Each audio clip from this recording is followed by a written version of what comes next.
నమస్కారం, న్యూస్ విజన్కు స్వాగతం. ముందుగా ముఖ్య అంశాలు.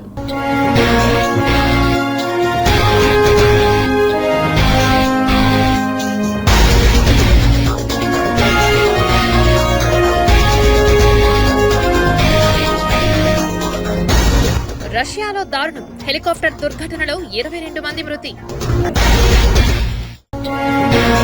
ఛత్తీస్గఢ్లో భారీ ఎన్కౌంటర్, 10 మంది మావోయిస్టులు హతం. పగపట్టిన వరుణుడు, ఏపీకి వచ్చే 24 గంటల్లో మరో ప్రమాదం. వరద సహాయక చర్యల్లో అలసత్వం, సరిగ్గా పనిచేయకపోతే తీసేస్తా, ఉద్యోగులకు చంద్రబాబు స్ట్రాంగ్ వార్నింగ్. త్వరలో మోడల్ రైల్వే స్టేషన్ ప్రారంభం, తిరుపతి ఎంపీ గురుమూర్తి వెల్లడి. వరద సహాయక కార్యకలాపాల్లో పవన్ దూరం, క్లారిటీ ఇచ్చిన డిప్యూటీ సీఎం. వేగం పుంజుకున్న వినాయక చవితి ఏర్పాట్లు, స్వయంగా ఏర్పాట్లను పరిశీలిస్తున్న కమిషనర్, ఉత్సవ కమిటీ సభ్యులు. ఇక వార్తల్లోని వివరాలు చూద్దాం. రష్యా తూర్పు ప్రాంతంలో 22 మందితో ప్రయాణిస్తూ అదృశ్యమైన హెలికాప్టర్ కథ విషాదాంతమైంది. అది కూలిపోయినట్లు అధికారులు ప్రకటించారు. చివరిసారి సంకేతాలు వచ్చిన ప్రాంతానికి సమీపంలో 900 మీటర్ల ఎత్తైన ప్రదేశంలో హెలికాప్టర్ శకలాలను గుర్తించినట్లు వెల్లడించారు. అందరూ చనిపోయినట్లు భావిస్తున్నామని, ఇప్పటి వరకు 17 మంది మృతదేహాలు వెలికితీసినట్లు తెలిపారు. మిగతా 5 కోసం గాలిస్తున్నట్టు చెప్పారు. MI-8 శ్రేణికి చెందిన ఈ హెలికాప్టర్ 3 సిబ్బంది, 19 మంది ప్రయాణికులతో కమ్చత్కా ద్వీపకల్పంలోని వచ్కా జెట్స్ అగ్నిపర్వతం సమీపం నుంచి బయలుదేరింది. కానీ గమ్యస్థానానికి చేరలేదు. ఈ విషయాన్ని Russia federal air transport agency కూడా ధృవీకరించింది. వచ్కా జెట్ సమీపంలో రాడార్ నుంచి మాయమైంది. ఈ క్రమంలోనే గాలింపు చర్యల కోసం సహాయక సిబ్బంది రంగంలోకి దిగారు. తాజాగా కూలిపోయిన హెలికాప్టర్ శకలాలను గుర్తించారు. ప్రతికూల వాతావరణ పరిస్థితులే ప్రమాదానికి కారణమైనట్లు అంచనా వేస్తున్నారు. ఈ డబుల్ ఇంజన్ హెలికాప్టర్ను 1960లో రూపొందించారు. దీన్ని రష్యాతో పాటు చుట్టుపక్కల దేశాల్లో అత్యధికంగా వినియోగిస్తుంటారు. ఈ ఏడాది ఆగస్టులో కూడా కమ్చత్కాలో ఇటువంటి హెలికాప్టరే 16 మంది ప్రయాణికులతో కుప్పకూలిపోయింది. సెప్టెంబర్ 5న బంగాళాఖాతంలో మరో అల్పపీడనం ఏర్పడే ఛాన్స్ ఉందంటోంది. దీంతో 2 రాష్ట్రాల్లో మరో 3 రోజులు వర్షాలు కురుస్తాయంటున్నారు అధికారులు. ప్రస్తుతం కురుస్తున్న వర్షాల కారణంగా ఇప్పటికే ఏపీలోని పలు జిల్లాలకు హెచ్చరికలు జారీ చేశారు. ఎన్టీఆర్, కృష్ణా జిల్లాకు ఆరెంజ్ అలర్ట్ జారీ చేశారు. కాకినాడ, తూర్పుగోదావరి, కోనసీమ, యానాం, ఏలూరు, గుంటూరు, బాపట్ల జిల్లాల్లో యెల్లో అలర్ట్ ప్రకటించారు. రాబోవు 3-4 రోజులు మరింత అప్రమత్తంగా ఉండాలంటున్నారు. ఇటు తెలంగాణలోని ఆదిలాబాద్, ఖమ్మం, ఆసిఫాబాద్, నిర్మల్, నిజామాబాద్, కామారెడ్డి, జగిత్యాల, సంగారెడ్డి, మెదక్ జిల్లాలతో పాటు సిద్దిపేట్, మల్కాజ్గిరి జిల్లాల్లోనూ వర్షాలు కురుస్తాయని హెచ్చరిస్తోంది వాతావరణ శాఖ. మొత్తంగా వాతావరణ శాఖ అధికారుల హెచ్చరికలతో ఏపీ, తెలంగాణ ప్రభుత్వాలు అలర్ట్ అయ్యాయి. ముందస్తు చర్యల్లో భాగంగా ముంపు ప్రాంతాలపై ప్రత్యేక ఫోకస్ పెట్టాయి. ఛత్తీస్గఢ్లో భారీ ఎన్కౌంటర్ జరిగింది. గంటల తరబడి భద్రతా బలగాలకు, మావోయిస్టులకు మధ్య జరిగిన ఎదురుకాల్పుల్లో 10 మంది మావోయిస్టులు హతమయ్యారు. ఛత్తీస్గఢ్లోని దంతేవాడ, బీజాపూర్ జిల్లా సరిహద్దుల్లోని లోహగావ్ పెడియా అడవుల్లో భద్రతా దళాలు కూంబింగ్ నిర్వహిస్తున్నాయి. ఈ క్రమంలోనే మావోయిస్టులు ఎదురుపడ్డారు. దీంతో పోలీసులకు, నక్సలైట్లకు మధ్య ఎదురుకాల్పులు జరిగాయి. ఈ ఎన్కౌంటర్లో 10 మంది నక్సలైట్లు హతమైనట్లు వస్తున్నాయి. మృతుల సంఖ్య మరింత పెరిగే అవకాశం ఉన్నట్లు సమాచారం. పోలీసుల నుంచి అందిన సమాచారం ప్రకారం నక్సలైట్లకు చెందిన PLGA కంపెనీ నెంబర్ 2తో సైనికులకు మధ్య ఎన్కౌంటర్ జరిగింది. ఎన్కౌంటర్లో ఇప్పటి వరకు 10 మంది నక్సలైట్లను భద్రతా దళాలు హతమార్చారు. ఘటనా స్థలం నుంచి నక్సలైట్ల మృతదేహాలతో పాటు NLR 303 12 బోర్ ఆయుధాలు కూడా లభ్యమయ్యాయి. ఈ విషయాన్ని బీజాపూర్ ఎస్పీ జితేంద్ర యాదవ్ ధృవీకరించారు. ఆపరేషన్లో పాల్గొన్న భద్రతా దళాలు సురక్షితంగా ఉన్నారని పోలీసులు తెలిపారు. మరోవైపు గాలింపు చర్యలు ఇంకా కొనసాగుతున్నాయి. ఆపరేషన్ పూర్తయిన తర్వాత వివరాలు వెల్లడిస్తామని పోలీసులు ఒక ప్రకటనలో తెలిపారు. ఇక చనిపోయిన మావోయిస్టులకు సంబంధించి పూర్తి వివరాలు తెలియాల్సి ఉంది. మొత్తంగా మావోయిస్టుల ఏరివేతను ప్రతిష్టాత్మకంగా తీసుకున్న కేంద్ర సర్కారు మరిన్ని బలగాలతో మావోయిస్టు ప్రభావిత రాష్ట్రాల్లో వరుస కూంబింగులు చేపడుతోంది. కేంద్ర బలగాలను రంగంలోకి దించుతోంది. మూకుమ్మడి దాడులు చేయడంలో సిద్ధహస్తులైన బ్లాక్ క్యాట్స్ను సైతం మావోయిస్టుల ఏరివేతలో పాల్గొంటున్నట్లు తెలుస్తోంది. మంత్రులకు సీరియస్ వార్నింగ్ ఇచ్చారు ఆంధ్రప్రదేశ్ ముఖ్యమంత్రి నారా చంద్రబాబు నాయుడు. వరద ప్రభావిత ప్రాంతాల్లో మంత్రులు సరిగ్గా పనిచేయకపోతే వారిని తీసివేస్తానంటూ హెచ్చరించారు. గత 5 ఏళ్ల కాలంలో అధికార వ్యవస్థకు పెరాలిసిస్ వచ్చిందంటూ దొయ్యబట్టారు సీఎం చంద్రబాబు. నాకు కూడా ఏం చేయాలో తెలియని పరిస్థితి తీసుకొచ్చారన్న ఆయన వరద ప్రభావిత ప్రాంతాల్లో సహాయక చర్యల్లో సరిగ్గా పనిచేయకపోతే చర్యలు తప్పవని హెచ్చరించారు. జక్కంపూడిలో వరద సహాయ చర్యల్లో సరిగ్గా పనిచేయని ఓ అధికారిని సస్పెండ్ చేశాం, ఇకపై ఎవరిని ఉపేక్షించేది లేదు అన్నారు. అంతేకాదు మంత్రులు కూడా సరిగ్గా పనిచేయకపోతే వారిపైన చర్యలు తీసుకుంటామని స్పష్టం చేశారు. కాగా వరద ప్రభావానికి గురైనటువంటి ప్రాంతాలలో ముఖ్యమంత్రి నారా చంద్రబాబు నాయుడు విస్తృతంగా పర్యటించారు. జక్కంపూడి, సింగ్ నగర్, సితారా సెంటర్ ప్రాంతాల్లోకి ఆయన జేసీబీపై వెళ్లి అక్కడ పరిస్థితిని అడిగి తెలుసుకున్నారు. దాదాపు 5 అడుగుల లోతు మేర నీళ్లు ఉండడంతో వాహనాలను అక్కడికి పంపడానికి ఇబ్బంది ఏర్పడడంతో జేసీబీ వాహనంపై కూర్చొని లోతట్టు ప్రాంతాల్లోని ప్రజల కష్టసుఖాలను ఆయన అడిగి తెలుసుకున్నారు. ఇంకా జలదిగ్బంధంలోనే ఉన్న సింగ్ నగర్, జక్కంపూడి ప్రాంతాల్లోని ప్రజలను సురక్షిత ప్రాంతాలకు రావాలని కోరారు. త్రాగునీరు, ఆహారం సకాలంలో బాధితులకు అందరికీ అందించాలని అధికారులను ఆదేశించారు. ఎమ్మెల్యే కృష్ణప్రసాద్, మంత్రి వీరాంజనేయులు ముఖ్యమంత్రి వెంట ఉండి పరిస్థితులను క్షుణ్ణంగా వివరించారు. ఎమ్మెల్యే కృష్ణప్రసాద్ను దగ్గరుండి వరద బాధితులకు సహాయక చర్యలు అందేలా చూడాలని ఆయన ఆదేశించారు సీఎం చంద్రబాబు నాయుడు. పార్వతీపుత్ర పర్యావరణ మిత్ర అనే నినాదంతో ఈ సంవత్సరం వినాయక ఉత్సవాలను పండుగ వాతావరణంలో నిర్వహించేందుకు వినాయక మహోత్సవ కమిటీ ప్రణాళికలు సిద్ధం చేసింది. తిరుపతి శ్రీ వరసిద్ధి వినాయక మహోత్సవ కమిటీ ఆధ్వర్యంలో గణేష్ మండపాల నిర్వాహకులకు అవగాహన కార్యక్రమాన్ని నిర్వహించారు. ఈ కార్యక్రమానికి పలు శాఖల అధికారులు విచ్చేసి మండప నిర్వాహకులకు అవగాహన నిర్వహించారు. ఈ సందర్భంగా వినాయక మహోత్సవ కమిటీ నిర్వాహకులు సామంచి శ్రీనివాస్ మాట్లాడుతూ మండపాల వద్ద రికార్డింగ్ డాన్సులు, బూతు పాటలు వంటివి లేకుండా సంస్కృతి సాంప్రదాయాలతో పండుగ వాతావరణం తలపించేలా చేసుకోవాలని తెలిపారు. అంతకుముందు పలు శాఖల అధికారుల సమన్వయంతో వినాయక నిమజ్జనానికి రూట్ మ్యాప్ను మండప నిర్వాహకులకు తెలిపారు.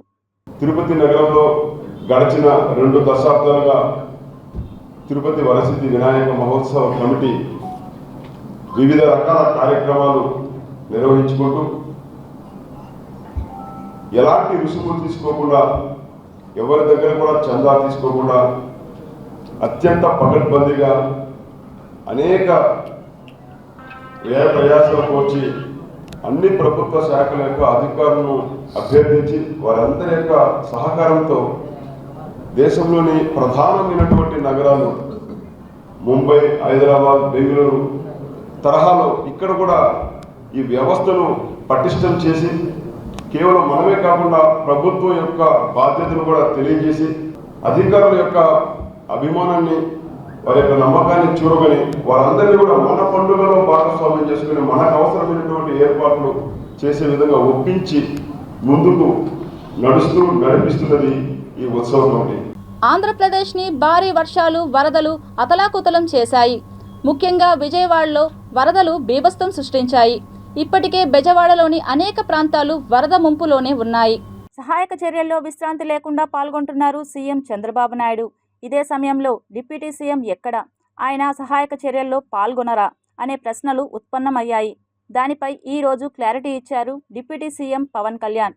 రాష్ట్ర విపత్తు నిర్వహణ కమిషనర్ కార్యాలయానికి వెళ్లిన ఆయన వరద ప్రభావిత ప్రాంతాల పరిస్థితిని అడిగి తెలుసుకున్నారు. రాష్ట్ర హోం విపత్తుల నిర్వహణ శాఖ మంత్రి అనిత, రెవెన్యూ శాఖ ముఖ్య కార్యదర్శి సిసోడియా ఇతర ఉన్నతాధికారులతో సమీక్ష నిర్వహించారు.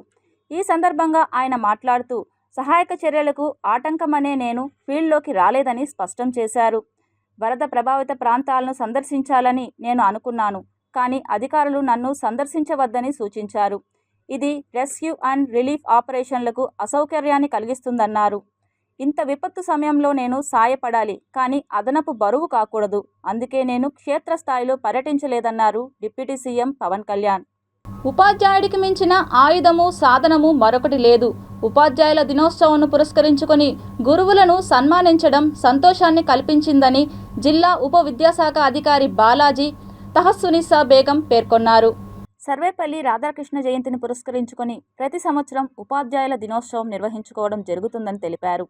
నేటి బాలలే రేపటి పౌరులు, భావి భారత పౌరులను ఉన్నత విద్యార్థులుగా తీర్చిదిద్దే వ్యక్తులే గురువులని, సమాజానికి ఉపయోగపడే విధంగా విద్యార్థులను తీర్చిదిద్దడం గురువులకు దక్కుతుందని తెలిపారు.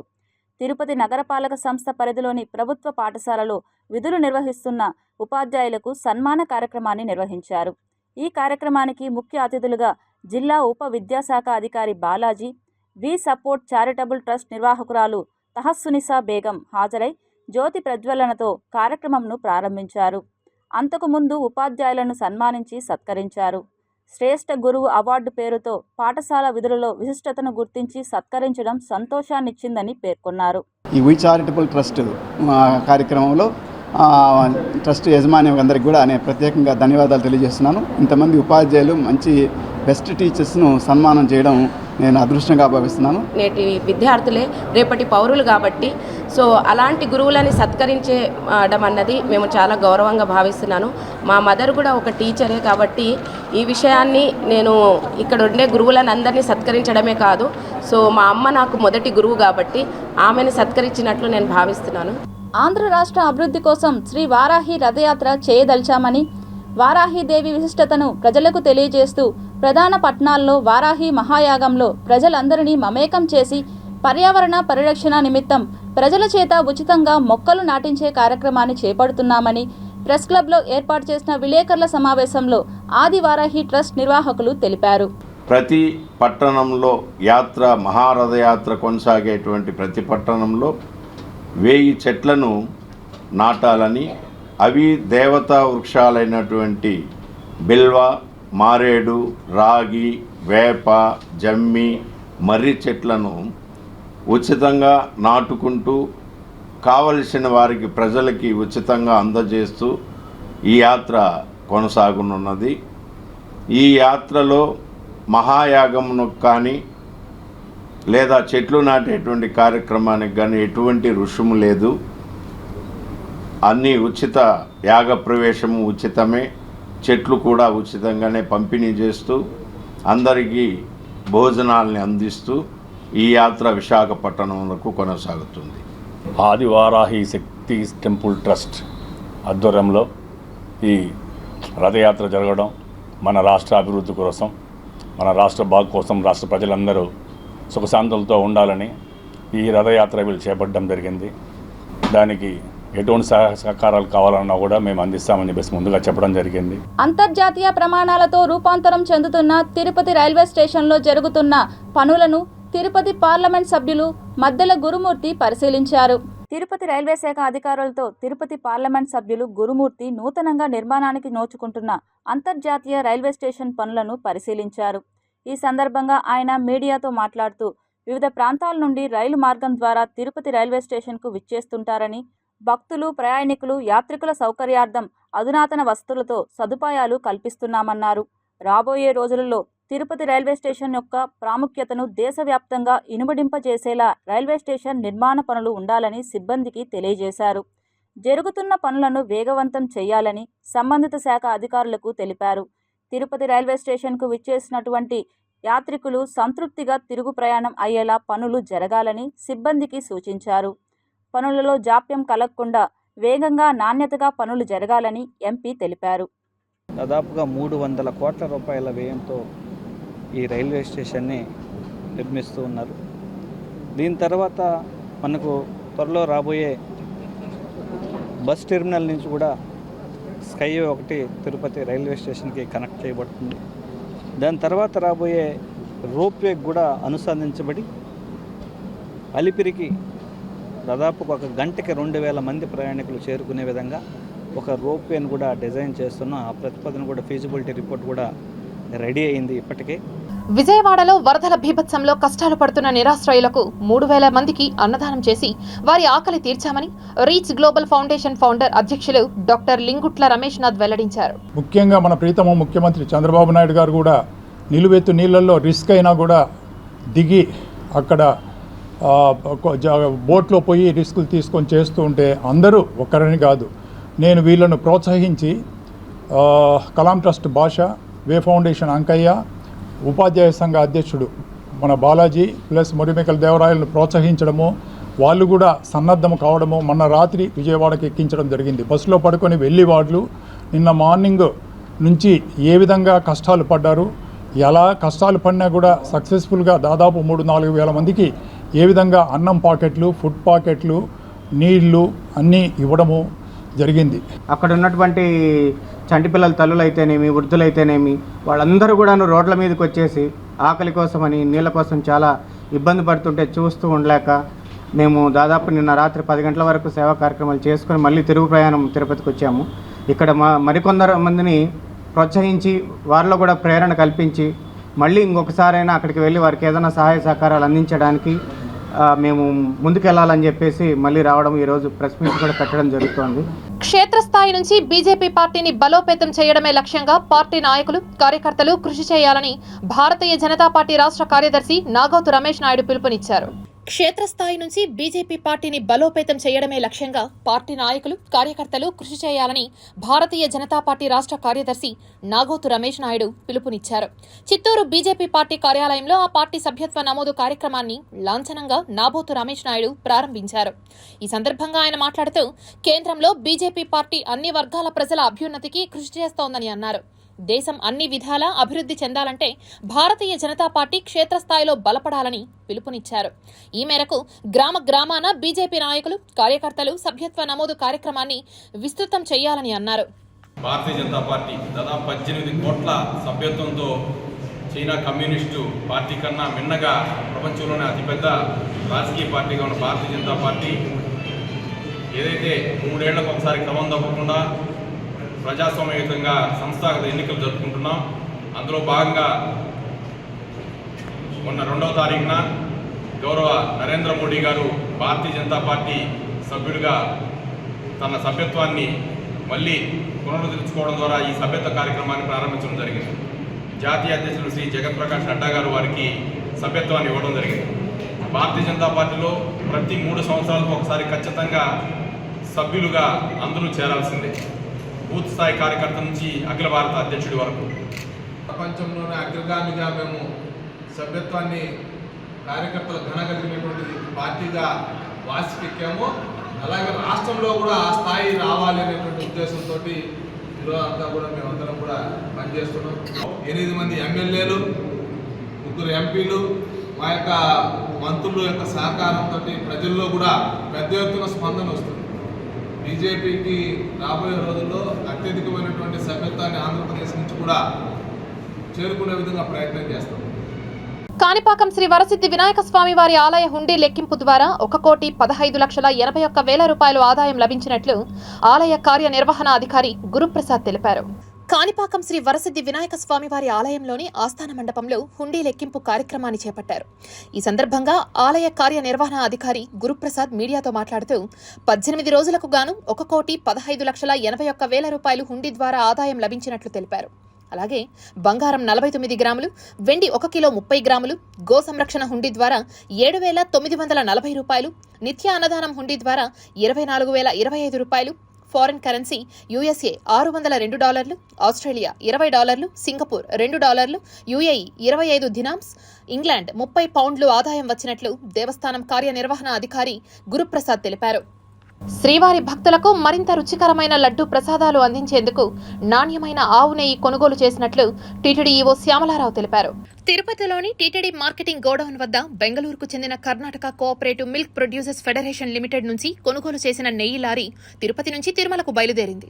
ఈ సందర్భంగా ఏర్పాటు చేసిన పూజా కార్యక్రమంలో ఈవో శ్యామలారావు అధికారులతో కలిసి పాల్గొన్నారు. ఈ సందర్భంగా తిరుమల తిరుపతి దేవస్థానం కార్యనిర్వహణ అధికారి మాట్లాడుతూ లడ్డూ నాణ్యతపై ప్రత్యేక దృష్టి పెట్టామని, నాణ్యమైన నెయ్యి ద్వారా లడ్డూలో నాణ్యత పెరుగుతుందని నిపుణులు తెలిపారని అన్నారు.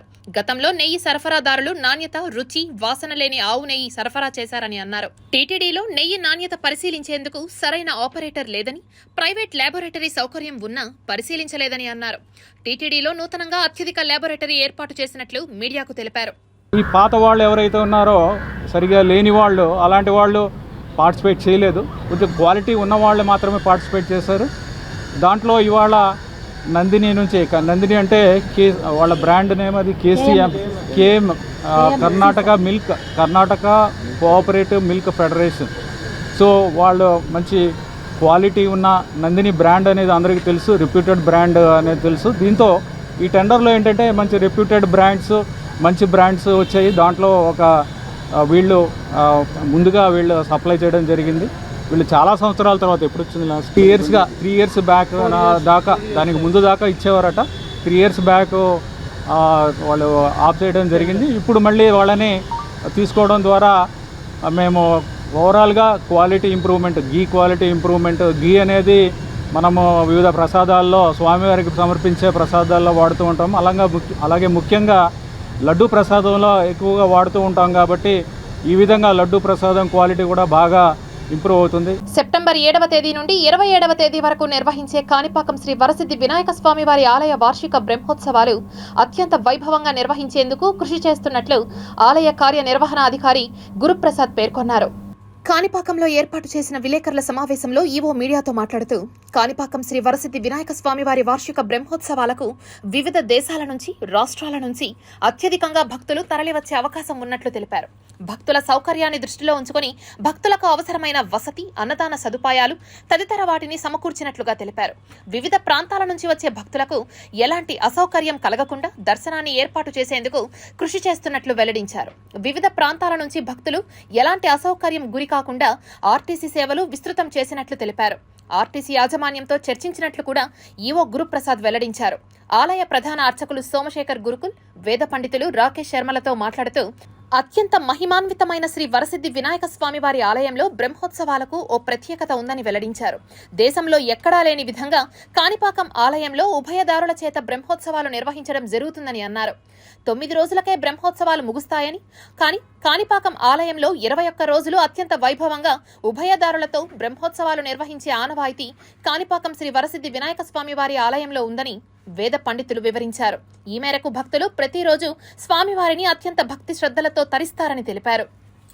కాణిపాకంలో వేసినటువంటి స్వయంభూ శ్రీ వరసిద్ధేశ్వర స్వామి దేవస్థానం యొక్క బ్రహ్మోత్సవంలో ఈ నెల 7వ తేదీ నుంచి మొదలై 27/9/2024 తేదీకి ఈ బ్రహ్మోత్సవం ముగియను. ముఖ్యంగా వినాయక చవితి అయినటువంటి 7వ తేదీన స్వామివారికి ఉదయం 3 గంటల నుంచి దర్శనము ప్రజలకు ఏర్పాటు చేయడం జరుగుతుంది. మిగతా 9 రోజులు స్వామివారి బ్రహ్మోత్సవంలో, తర్వాత 11 రోజులు వచ్చేసి ఉభయదారులకు సంబంధించి ఈ 14 గ్రామంలో ఉన్న వాళ్ళ ఒక రోజు ఒక్కొక్క కులం చెందిన వాళ్ళు ఈ యొక్క బ్రహ్మోత్సవంలో తిరుగుతారు. ఈ యొక్క బ్రహ్మోత్సవంలో గాను మా దేవాదాయ శాఖ మంత్రి వర్యులైనటువంటి శ్రీ ఆనం రామనారెడ్డి గారి, మరి మా కమిషనర్ గారు అయినటువంటి సత్యనారాయణ గారి యొక్క ఆదేశం మేరకు ఈ బ్రహ్మోత్సవంలో ఒక పటిష్టంగా జరుపుటకు గాను వాళ్ళు మాకు సూచన జారీ చేయడం జరిగింది. ఆదౌ పూజ్యో గణాధిప అంటుంది శాస్త్రం. అంటే మొట్టమొదటిగా గణపతిని ఆరాధించాలి అంటుంది శాస్త్రం. కాబట్టి ఆ గణపతి మన కాణిపాక క్షేత్రం నందు, అందున మన ఉభయ తెలుగు రాష్ట్రాలకి చాలా దగ్గరలో ఉండటం మనం చేసుకున్నటువంటి పుణ్యంగా మనం భావించవచ్చు. కావున వినాయక చవితి మొదలు 21 రోజుల పాటు జరిగేటువంటి ఈ బ్రహ్మోత్సవాలలో భక్తులందరూ కూడా విరివిగా పాల్గొని స్వామివారి అనుగ్రహం వలన సకల కష్టాలన్నీ కూడా తీరిపోయి ఈ దేశమంతా కూడా సుభిక్షంగా ఉండాలి. అలాగే వర్తమానంలో జరుగుతున్నటువంటి ఈ వరద ప్రభావిత ప్రాంతాలు ఏవైతే ఉన్నాయో వాటిలన్నిటికీ కూడాను స్వామివారి అనుగ్రహం వల్ల త్వరగా స్పష్టత చేకూరాలని చెప్పి స్వామివారిని ప్రార్థిస్తూ ఉన్నాం. శ్రీ వెంకటేశ్వర విశ్వవిద్యాలయం తెలుగు అధ్యయన శాఖ ప్రాచ్య పరిశోధనా సంస్థ ఆధ్వర్యంలో యుద్ధనపూడి సులోచనారాణి సాహిత్య వివేచన పుస్తక పరిచయ సభను ఏర్పాటు చేశారు. తిరుపతి శ్రీ వెంకటేశ్వర యూనివర్సిటీలోని తెలుగు అధ్యయన శాఖలో ఏర్పాటు చేసిన పుస్తక పరిచయ సభ కార్యక్రమానికి ముఖ్య అతిథులుగా నాగసూరి వేణుగోపాల్, వెంకటేశ్వర యూనివర్సిటీ ఉపకులపతి అప్పారావు, ప్రత్యేక అతిథిగా ఆంధ్రప్రదేశ్ రాష్ట్ర మాజీ మంత్రి Galla Arunakumari, registrar Bhupathi Naidu, senior journalist Umamaheshwar తదితరులు విచ్చేసి జ్యోతి ప్రజ్వలన కార్యక్రమంతో కార్యక్రమాన్ని ప్రారంభించారు. ఈ సందర్భంగా యుద్ధనపూడి సులోచనారాణి సాహిత్య వివేచన పుస్తకాన్ని అతిథులచే ఆవిష్కరింపజేశారు. ఈ సందర్భంగా వీసీ అప్పారావు, మాజీ మంత్రి గల్లా అరుణకుమారి మీడియాతో మాట్లాడుతూ ఇంతటి మంచి పుస్తకం ఆవిష్కరింపజేయడం సంతోషంగా ఉందని, భవిష్యత్తులో కూడా సమాజానికి ఉపయోగపడే విధంగా నవలలు, రచయితలు రచించి సమాజానికి దోహదపడే విధంగా పుస్తకాలు అందించాలని కోరారు. చాలా సంతోషంగా ఉంది ఈరోజు ఈ సభకు నేను రావడం. ఎందుకంటే ఎద్దనపూడి సులోచనారాణి అంటే నాకు చాలా ఇష్టం. చిన్నప్పుడు ఆ నవల్లో కొద్ది గొప్ప చదివాను నేను అమెరికా వెళ్ళక ముందు. ఇక్కడ అప్పుడు కాకపోయినా కానీ అమెరికా వెళ్ళిన తర్వాత ఆ నవలు విశేషంగా చదివాను. ఎందుకంటే అమెరికన్స్ మధ్య ఆ ఇంగ్లీషు సంస్కృతిలో ఇంగ్లీష్ వాళ్ళ మధ్య ఉద్యోగాలు చేసేటప్పుడు ఆ బుక్ చదువుతుంటే ఊరు, ఆవకాయ, పెరుగు ఇవన్నీ కూడా దానిలో చదువుతుంటే నాకు చాలా ఆహ్లాదకరంగా, చాలా సంతోషంగా ఉండేది. అదే కాకుండా ఆమె రాసినటువంటి నావెల్స్ ఒక దశలో యువతనంతా ఉర్రూతులోకిచ్చిందంటే అది అతిశయోక్తి కాదని నేను అనుకుంటున్నాను. సాహిత్య అభిరుచి లేకపోవడం అది అదొక మెయిన్ డిసడ్వాంటేజ్ ఏమో. నేను ఏ సాహిత్యం మళ్ళీ as part of curriculum Shakespeare novels ఇంగ్లీష్లో, అట్లా డిగ్రీలో కొన్ని తెలుగు సాహిత్యాలు, అంతవరకే నా సాహిత్య నాలెడ్జ్ పరిమితం as a matter of fact. And నాకు నిజంగానే నవలు చదివే అలవాటు, నవలు కానీ ఏదో వారపత్రికలు, వీక్లీస్ అట్లాంటి చూడడం తప్ప ప్రత్యేకించి మొదటి నుంచి సంభవం నాకు ఆ ఇంట్రెస్ట్ లేదు. సిఐటియు ఆధ్వర్యంలో విజయవాడ ప్రాంతంలో ప్రకృతి వైపరీత్యాల ఫలితంగా బాధపడుతున్న వరద బాధితుల కోసం ఆర్థిక సహాయం అందించాలని సిఐటియు రాష్ట్ర కార్యదర్శి నరసింగారావు పిలుపునిచ్చారు. ముంపు ప్రాంతాలలో ప్రజలు అనేక రకాలైనటువంటి ఇబ్బందులకు గురవుతున్నారని, వారు పడుతున్న బాధలకు చేదోడు వాదోడుగా తిరుపతిలో శ్రీవారిమెట్టు వ్యాపారస్తుల యూనియన్ ఆధ్వర్యంలో సహాయ నిధిని సేకరించడం జరిగిందని, ఈ కార్యక్రమానికి ముఖ్య అతిథిగా సిఐటియు రాష్ట్ర ప్రధాన కార్యదర్శి నరసింగారావు, జిల్లా ప్రధాన కార్యదర్శి కందారపు మురళి హాజరై వరద బాధితుల సహాయార్థం నిధిని వసూలు చేశారు. ఈ సందర్భంగా వారు మాట్లాడుతూ రాష్ట్ర వ్యాప్తంగా సహాయ నిధిని ఇవ్వాలని ఉద్యోగ కార్మిక ప్రజలకు పిలుపునిచ్చారు. ఆంధ్ర రాష్ట్రంలో బీజేపీని బలోపేతం చేసేందుకు ప్రతి కార్యకర్త సైనికుడిలా పనిచేసి పార్టీని బలోపేతం చేయాలని విష్ణువర్ధన్ రెడ్డి పిలుపునిచ్చారు. తిరుపతిలోని ఓ ప్రైవేట్ హోటల్లో ఏర్పాటు చేసిన విలేకరుల సమావేశంలో ఆయన మాట్లాడుతూ వైఎస్ఆర్సీపీ ఉద్దేశపూర్వకంగానే సోషల్ మీడియా వేదిక ద్వారా ఎన్డీఏ ప్రభుత్వంపై దుష్ప్రచారం చేస్తున్నారని అన్నారు. వైసీపీ నాయకులు ఇతర రాష్ట్రాలలో ఉండి కూటమి ప్రభుత్వంపై మాట్లాడడం సమంజసం కాదని కొనియాడారు. రాష్ట్రంలో వరదల వల్ల నష్టపోయిన జిల్లాలకు భారతీయ జనతా పార్టీ అందుబాటులో ఉంటుందని, 12,000 మంది ఎన్డీఆర్ఎఫ్ సిబ్బంది ప్రాణాలకు తెగించి ప్రజలను కాపాడే ప్రయత్నం చేస్తుంటే ప్రతిపక్షం ఉద్దేశపూర్వకంగా కూటమి ప్రభుత్వంపై విమర్శలు చేస్తే సహించబోమని విష్ణువర్ధన్ రెడ్డి సూచించారు. వైఎస్ఆర్ కాంగ్రెస్ పార్టీ బాధ్యతారాహిత్యమైనటువంటి ప్రకటనలు, ప్రజలను రెచ్చగొట్టేటువంటి మాటలు, సామాజిక మాధ్యమాల్లో విష ప్రచారం చేయడం ఏదైతే ఉందో ఇది ఒక రాజకీయ పార్టీకి ఉండాల్సినటువంటి లక్షణం కాదని చెప్పి బీజేపీ గుర్తు చేస్తుంది. గత 5 సంవత్సరాలు మంత్రులుగా వెలుగుబెట్టినటువంటి అనేక మంది ఈరోజు ప్రెస్ కాన్ఫరెన్స్లు ఆంధ్రప్రదేశ్లో కూడా కాదు, కొంతమంది వీడియో ప్రెస్ కాన్ఫరెన్సులు తమిళనాడు నుంచి విమర్శలు చేస్తే, కొంతమంది తెలంగాణ రాష్ట్రం నుంచి కొంతమంది విమర్శలు చేస్తున్నారు. నేను అడుగుతున్నా, 5 ఏళ్ళు మంత్రులుగా ఉండి అధికారంలో ఉన్న మీరు కర్ణాటక నుంచి తమిళనాడుకి వెళ్ళి తెలంగాణ రాష్ట్రం నుంచి మీరు ఈ రకమైనటువంటి ప్రకటనలు ఇవ్వడం అనేటువంటిది బాధ్యత అని నేను అడుగుతున్నా. శ్రీకాళహస్తి అసెంబ్లీ నందు లాంఛనంగా పార్టీ సభ్యత్వ నమోదు కార్యక్రమం ప్రారంభించారు కోలా ఆనంద్. పార్టీ సభ్యత్వాలు భారీ స్థాయిలో నమోదు కొరకు కార్యకర్తలకు దిశానిర్దేశం చేశారు కోలా ఆనంద్. రాష్ట్రంలోనే సభ్యత్వాల నమోదు అగ్రస్థానాన్ని ఆక్రమించేందుకు ప్రణాళికలు సిద్ధం చేయాలని కోలా ఆనంద్ పిలుపునిచ్చారు. ఈ యొక్క సభ్యత్వ నమోదు కార్యక్రమాన్ని మనం ఏర్పాటు చేసుకోవాలా. మనమే కాదు, మన నాయకులు, కార్యకర్తలు అందరూ కూడా ఇంకా కూడా భారతీయ జనతా పార్టీ మీద ప్రేమ ఉన్నటువంటి వ్యక్తులు, అభిమానం ఉన్నటువంటి వ్యక్తులు అందరినీ కూడా మనం కలవాల్సిన అవసరం ఉంది. ఎందుకంటే మనకి మొన్న జరిగినటువంటి ఎంపీ ఎమ్మెల్యే ఎలక్షన్లో అదేవిధంగా మన ఎంపీ అభ్యర్థి అయినటువంటి వరప్రసాద్ గారికి 1,00,000 ఓట్ల పైచి మన కాళహస్తి నుంచి రావడం జరిగింది. పెరిగిన నిత్యావసర ధరలు తగ్గించాలంటూ ఈ నెల 5వ తేదీన సిపిఐ నియోజకవర్గ కార్యదర్శి జానుమాల గురవయ్య ఆధ్వర్యంలో శ్రీకాళహస్తిలోని ఆర్డీఓ కార్యాలయం వద్ద నిర్వహించనున్న నిరసన దీక్షకు సంబంధించిన గోడ పత్రికలను ఆవిష్కరించారు సిపిఐ జిల్లా కార్యదర్శి కామ్రేడ్ మురళి. సిపిఐ నాయకులు మాట్లాడుతూ కేంద్ర రాష్ట్ర ప్రభుత్వాల నిర్లక్ష్య ధోరణితో పెరిగిన నిత్యావసర సరుకుల ధరలు, అదేవిధంగా డీజిల్, పెట్రోల్ ధరలు తగ్గించాలని, నియోజకవర్గంలోని పలు సమస్యలు పరిష్కరించే దిశగా ఈ నెల 5వ తేదీన శ్రీకాళహస్తిలోని ఆర్డీఓ కార్యాలయం వద్ద భారీ ఎత్తున నిరసన దీక్ష కార్యక్రమం చేపట్టనున్నామని, నియోజకవర్గంలోని భూబాధితులు, గత ప్రభుత్వంలో ఇబ్బందులు పడ్డ ప్రజలు ఈ ధర్నాలో పాల్గొని ధర్నాను విజయవంతం చేయవలసిందిగా కోరారు. ఆర్డీఓ కార్యాలయం ముందు 5వ తారీఖున ఈ ధర్నాను నిర్వహించడం జరుగుతూ ఉంది. ఈ ధర్నాకి ఎవరైతే భూబాధితులు ఉన్నారో అదేవిధంగా ఈ నియోజకవర్గంలో ఉన్నటువంటి భూ సమస్యలు, ఈ అన్నిటి సమస్యలపైన ఈ నెల 5వ తారీఖున జరగబోయేటటువంటి ఆర్డీఓ కార్యాలయం ముందు జరగబోయేటటువంటి కార్యక్రమాన్ని జయప్రదం చేయాలనేసి కోరుతా ఉన్నాం. కాళహస్తి ఆర్డీఓ కార్యాలయం దగ్గర ధర్నా కార్యక్రమం నిర్వహిస్తూ ఉన్నాం. కాళహస్తి నియోజకవర్గంలో ఉన్నటువంటి కార్మిక వర్గం, ప్రజలు, కమ్యూనిస్ట్ పార్టీ సానుభూతి పరులందరూ కూడా ఈ ధర్నా కార్యక్రమానికి వచ్చేసి ఈ ధరలు తగ్గించేంత వరకు కమ్యూనిస్ట్ పార్టీ పోరాటం చేస్తుందని చెప్పేసి కూడా ఈ సందర్భంగా ప్రభుత్వానికి హెచ్చరిక తెలియజేస్తా ఉన్నాం. Tirupati gold jewellery and silver merchants association సమాచారం మేరకు తిరుపతి లోకల్ బులియన్ మార్కెట్లో బంగారం, వెండి ధరలు ఇలా ఉంటాయి.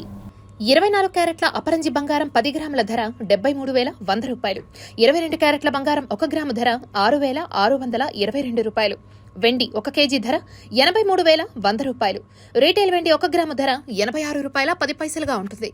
వార్తలు ముగించే ముందు ముఖ్యాంశాలు మరోసారి చూద్దాం.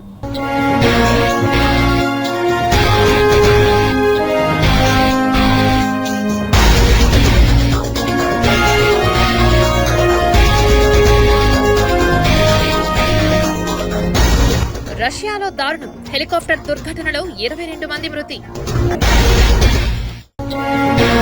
ఛత్తీస్గఢ్లో భారీ ఎన్కౌంటర్, 10 మంది మావోయిస్టులు హతం. పగపట్టిన వరుణుడు, ఏపీకి వచ్చే 24 గంటల్లో మరో ప్రమాదం. వరద సహాయక చర్యల్లో అలసత్వం, సరిగ్గా పనిచేయకపోతే తీసేస్తా, ఉద్యోగులకు చంద్రబాబు స్ట్రాంగ్ వార్నింగ్. త్వరలో మోడల్ రైల్వే స్టేషన్ ప్రారంభం, తిరుపతి ఎంపీ గురుమూర్తి వెల్లడి. వరద సహాయక కార్యకలాపాల్లో పవన్ దూరం, క్లారిటీ ఇచ్చిన డిప్యూటీ సీఎం. వేగం పుంజుకున్న వినాయక చవితి ఏర్పాట్లు, స్వయంగా ఏర్పాట్లను పరిశీలిస్తున్న కమిషనర్, ఉత్సవ కమిటీ సభ్యులు. ఈ వార్తలు ఇంతటితో సమాప్తం. సమగ్ర సమాచారంతోని సృజనలో మళ్ళీ కలుద్దాం. అంతవరకు సెలవు. నమస్కారం.